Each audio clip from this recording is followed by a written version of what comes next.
You're standing in a moment that's supposed to feel good. Laughter rises and falls around you.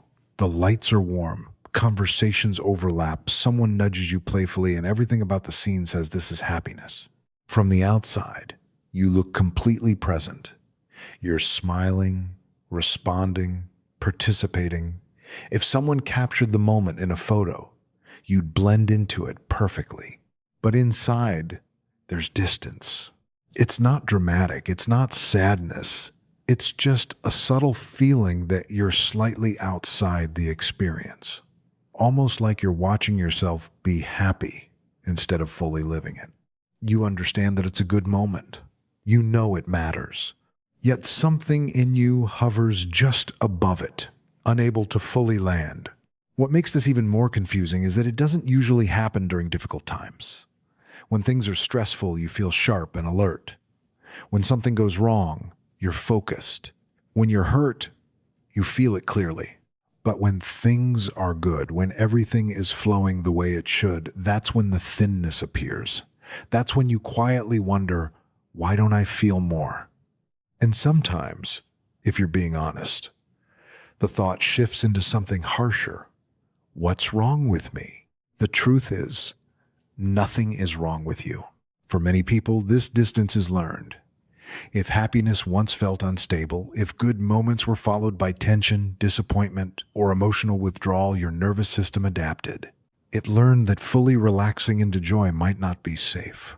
Maybe closeness used to shift suddenly. Maybe celebration was followed by criticism. Maybe peace never lasted long. So your body developed a quiet habit.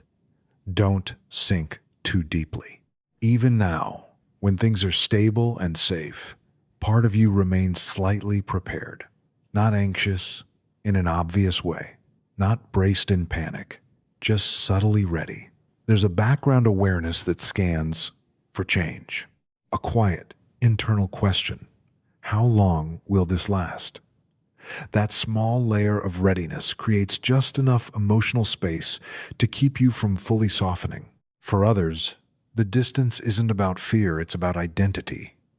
Some people grew up in survival mode. They became strong, capable, and resilient because they had to be. Struggle gave them structure. It gave them purpose. There was always something to solve, endure, or push through. In that intensity, they knew who they were. So when life becomes calm, something unexpected happens. Without a challenge to overcome, the mind doesn't know where to focus. Without urgency, there's quiet. And quiet can feel unfamiliar if you're used to intensity.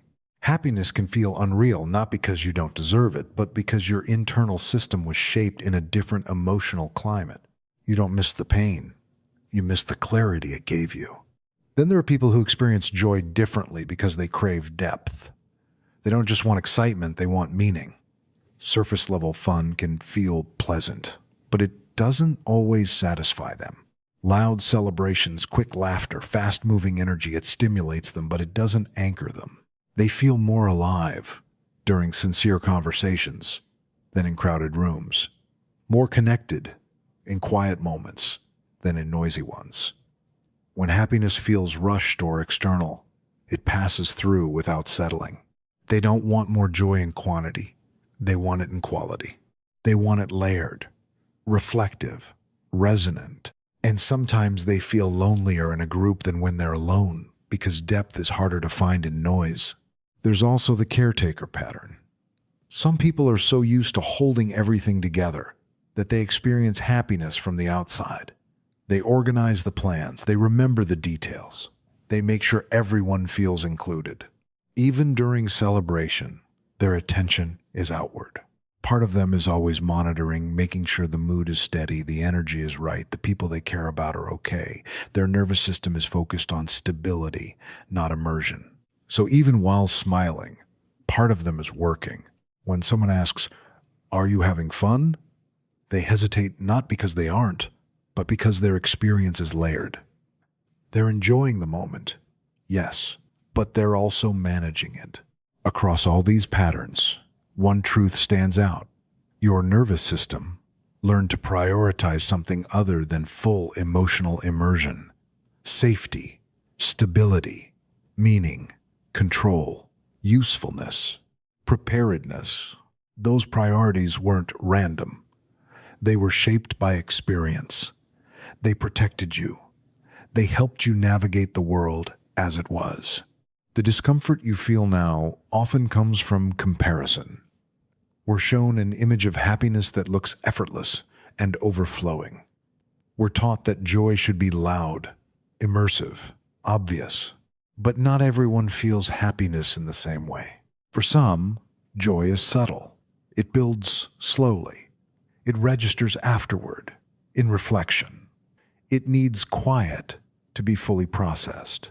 You might realize later, while looking at photos or replaying the night in your mind, that it was beautiful, that you were surrounded by warmth, that it meant something.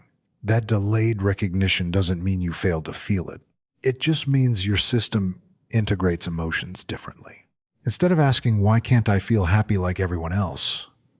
A softer question might be, what shaped the way I experience happiness? That shift changes the tone entirely. It replaces judgment with curiosity. It allows you to see your patterns not as flaws, but as adaptations. Awareness alone doesn't instantly dissolve the glass between you and the moment, but it makes the glass visible. And when something becomes visible, it becomes workable. You can begin to notice when you're hovering instead of sinking. You can experiment with small shifts, taking a deeper breath, letting your shoulders relax, allowing yourself to stay present a few seconds longer without scanning for what might change. You don't have to force joy. You don't have to perform deeper happiness. You don't have to become someone louder or more expressive. You can simply begin by understanding yourself. Because the distance you feel during happy moments isn't proof that you're incapable of joy. It's evidence that your mind once learned to protect you in a way that made sense at the time. And protection, once understood, can slowly learn to soften. Sometimes the first step toward feeling more connected isn't chasing bigger happiness. It's recognizing why you've been standing slightly to the side of it. And when you approach that distance with patience, instead of criticism, something shifts, not all at once, but gently. And that gentle shift might be the beginning of finally stepping back into the warmth. Not perfectly, not dramatically, but honestly and in your own way. If you enjoyed this video, don't forget to like and subscribe. Subscribe to the channel for more videos like this. Hit the like button if this helped you.